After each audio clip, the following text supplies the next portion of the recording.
پاکستان تحریک انصاف اور جمعیت علماء اسلام فے ہمارا بہت بڑا خلیج تھا بیچ میں 1 سال پہلے. وہ خلیج بہت حد تک ہم نے بھر دیا ہے.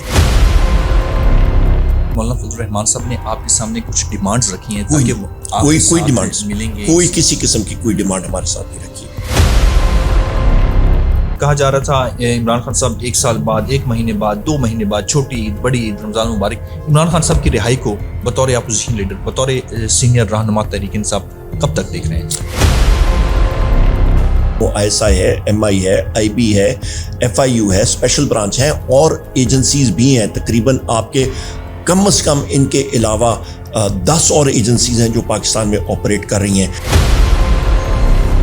ان انٹیلیجنس ایجنسیز کی فیلئر کی وجہ سے پاکستان میں دہشت گردی بڑھ رہی ہے. ان کا ساری کی ساری توجہ وہ پاکستان تحریک انصاف کے اور ہمارے اتحادیوں کے اوپر لگی ہوئی ہے. میں نے آپ کو بتا دیا ہے کہ جو شہادتیں ہو رہی ہیں وہ غفلت کی وجہ سے ہو رہی ہیں. آپ اچھے بنجے بن جائیں، ہم جو کہتے ہیں اس پہ آمین کہیں تو آپ کے معاملات درست ہو سکتے ہیں. کیا ایسی باتیں آپ کے ساتھ بھی کی گئی ہیں؟ شہباز شریف تو کٹ پتلی ہے، پاپٹ ماسٹرز کوئی اور ہے. اور ابھی میں جب نام لوں گا تو آپ یہ چلا نہیں سکتے ہیں بدقسمتی سے یہاں پہ.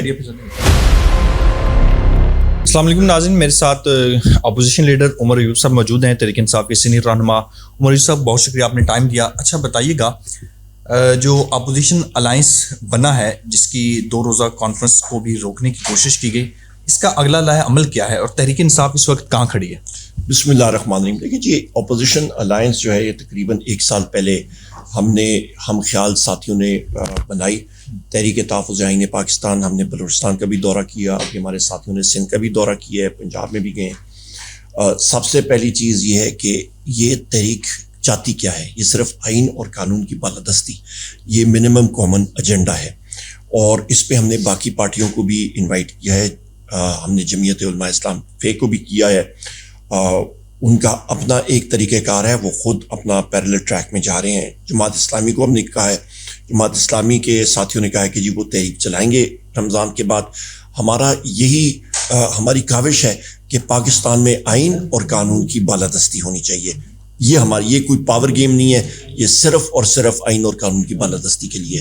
عمر ایوب صاحب بتائیے گا، مولانا فضل الرحمان کے جو تحفظات ہیں وہ ابھی تک دور کیوں نہیں ہو سکے، اور مولانا فضل الرحمان صاحب کے کیا تحفظات ہیں جو آپ کی نشستیں ہوئی تحریک انصاف کی ان کے ساتھ، انہوں نے اپنی کچھ ڈیمانڈز جو رکھی ہیں وہ بتائیے گا، وہ کیا ڈیمانڈز تھیں؟ یہ بڑا اچھا سوال ہے آپ کا. آپ کو ایک ضرور ذہن میں رکھنا چاہیے کہ پاکستان تحریک انصاف اور جمعیت علماء اسلام فے ہمارا بہت بڑا خلیج تھا بیچ میں 1 سال پہلے. وہ خلیج بہت حد تک ہم نے بھر دیا ہے.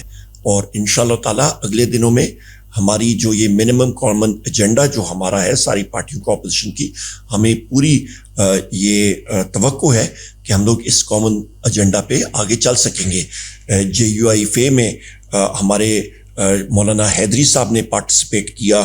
ہماری جو 2 روزہ کانفرنس ہوئی جس کو اس انسٹالڈ رجیم نے پوری کوشش کی ناکام بنانے کی، پر وہ توقع سے بھی زیادہ الحمدللہ کامیاب ہوئی. ساری پارٹیوں نے پارٹیسپیٹ کیا، زور و شور سے پارٹیسپیٹ کیا اور دکھایا اس انسٹالڈ رجیم کو کہ ہم لوگ پیچھے ہٹنے والے نہیں ہیں. پاکستان کی عوام، پاکستان کے نوجوانان، ان کی نظریں ہمارے پہ لگی ہوئی ہیں، ان کی نظریں وزیر اعظم عمران خان پہ لگی ہوئی ہیں. سر میرا بنیادی سوال تھا کہ مولانا فضل الرحمان صاحب نے آپ کے سامنے کچھ ڈیمانڈز رکھی ہیں تاکہ وہ کوئی ڈیمانڈ ملیں گے؟ کوئی کسی قسم کی کوئی ڈیمانڈ ہمارے ساتھ نہیں رکھی. کوئی گورنرشپ، کوئی چیز بھی نہیں رکھی. اور کسی کے ذریعے پیغام بھی نہیں پہنچایا گیا مولانا فضل الرحمان صاحب؟ کوئی پیغام نہیں آیا. سر یہ بھی کہا جا رہا ہے کہ آپ سے یہ ڈیمانڈ کی گئی مولانا فضل الرحمان کی جانب سے کہ ایک نیا اپوزیشن الائنس بنے اور اس کے سربراہ جو ہیں، جس طرح PDM بنی اسی طرح یہ جب الائنس بنے تو اس کے سربراہ جو ہیں مولانا فضل الرحمان. کوئی ایسی چیز نہیں ہوئی. تو کیا تحریک انصاف عید کے بعد جو ہے کوئی بڑی تحریک چلانے جا رہی ہے، سڑکوں پہ آئے گی؟ کیا لائے عمل ہے؟ آپ نے کوئی تیاری کی ہے رمضان المبارک کے بعد؟ کوئی طے ہو گئی چیزیں؟ ہماری جتنی پارٹیز ہیں تحریک تحفظ آئین پاکستان اور ہماری باقی ساری پارٹیاں، ہمارا لائے عمل ہر دن ہم لوگ ایکٹیو ہے. ہماری گفت و شنید جاری ہے اور انشاءاللہ تعالیٰ اللہ تعالیٰ بہتر کریں گے. کچھ دنوں میں ہماری جو اپوزیشن الائنس ہے وہ خود، ہماری جو اسپوکس پرسنز ہیں وہ خود اس کا اعلان کریں گے پلیٹ فارم سے انشاءاللہ. عمر یوسف بتائیے گا کہ بانی تحریک انصاف کی رہائی کے حوالے سے جب سے وہ پابند سلاخل گئے ہیں تو کہا جا رہا تھا عمران خان صاحب 1 سال بعد، 1 مہینے بعد، 2 مہینے بعد، چھوٹی عید، بڑی عید، رمضان مبارک، عمران خان صاحب کی رہائی کو بطور اپوزیشن لیڈر، بطور سینئر رہنما تحریک انصاف کب تک دیکھ رہے ہیں؟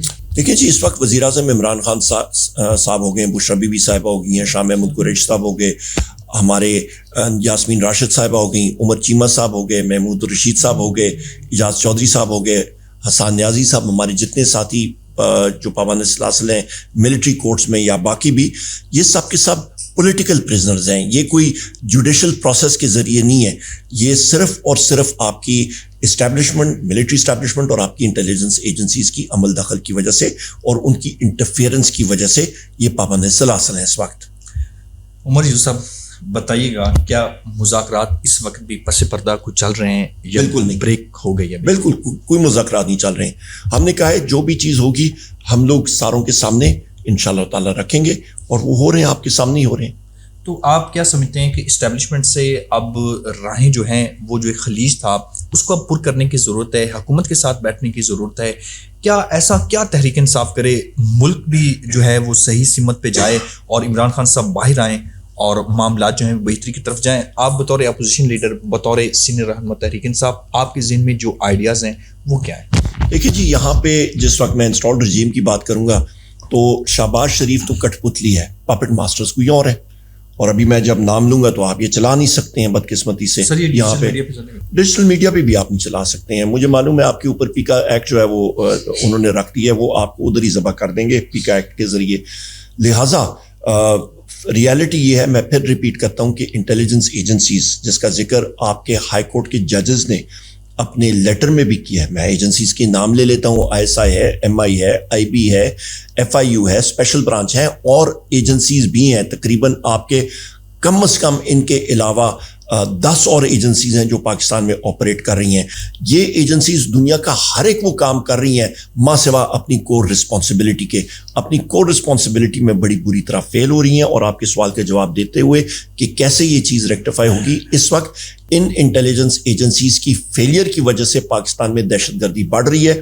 ہمارے نوجوان افسران اور ہمارے نوجوان سولجرز جو ہیں، ہمارے جوان، وہ شہید ہو رہے ہیں، اور یہ ایجنسیز کی لاپرواہی کی وجہ سے، ان کی کوتاہی کی وجہ سے. ان کا کام یہ تھا کہ وہ جا کے ان جگہوں کو چیک کریں، ان دہشت گردوں کی شناخت کریں، پر وہ کر نہیں رہے ہیں کیونکہ ان کا ساری کی ساری توجہ وہ پاکستان تحریک انصاف کے اور ہمارے اتحادیوں کے اوپر لگی ہوئی ہے. اور اس کی سارے کی جو آپ نے باتیں کی، بہت بڑی باتیں کی، اس کی حقیقت باتیں ہیں، لیکن اس کی ذمہ داری صرف آرمی چیف پہ آتی ہے یا اور بھی کچھ لوگ ہیں اس میں شامل؟ اس میں پورے جو اس وقت آپ کے سب سے پہلی چیز یہ آتی ہے جناب والا کہ آپ کا جو فارم 47 کا انسٹالڈ اپنے آپ کو پرائم منسٹر کہتا ہے، قانوناً تو وہ آتا ہے، وہ اس کو ایکشن لے یا نہیں کر سکتا. وہ کہے کہ جی میں بری ذمہ ہوں. آئیڈینٹیفائی کرے نا کون ہے، اسٹیبلشمنٹ ہے، کوئی ہے، آئیڈینٹیفائی کرے. ہم تو وہ لوگ آئیڈینٹیفائی کر رہے ہیں. میں نے آپ کو بتا دیا ہے کہ جو شہادتیں ہو رہی ہیں وہ غفلت کی وجہ سے ہو رہی ہیں. وہ آئیڈینٹیفائی کیوں نہیں ہو رہے؟ ہمارے مطلب بدن کا حصہ ہیں وہ جوان جو شہید ہو رہے ہیں، جو افسران، وہ جوان، ان کے ہمارا پاکستان تحریک انصاف کے جو ہمارے ساتھی 26 نومبر کو شہید ہوئے، ان کے خون کا جواب کون دے گا؟ ہمارے جو 9 مئی کا فالس فلیگ آپریشن ہوا تھا، ہمارے ساتھی شہید ہوئے تھے، ان کا جواب کون دے گا؟ پاکستان میں آئین اور قانون کو روندا گیا ہے، اس کا جواب کون دے گا؟ یہ ہیں وہ چیزیں جس پہ لوگوں کو جواب دینے پڑیں گے. آج نہیں تو کل نہیں تو پرسوں، پر ایک دن جواب ضرور دینا پڑے گا. عمر یوسف صاحب، عمران خان صاحب پر جو حملہ ہوا اس کی بھی FIR نہ ہوئی، 26 نومبر جو کچھ ہوا اس کی بھی FIR نہ ہوئی، تو آپ تحریک انصاف نے سڑکوں پر بھی آ کے دیکھ لیا، عدالتوں میں بھی جنگ لڑ رہی، پارلیمنٹ میں بھی جنگ لڑ رہی، تو اب کیا رہتا ہے؟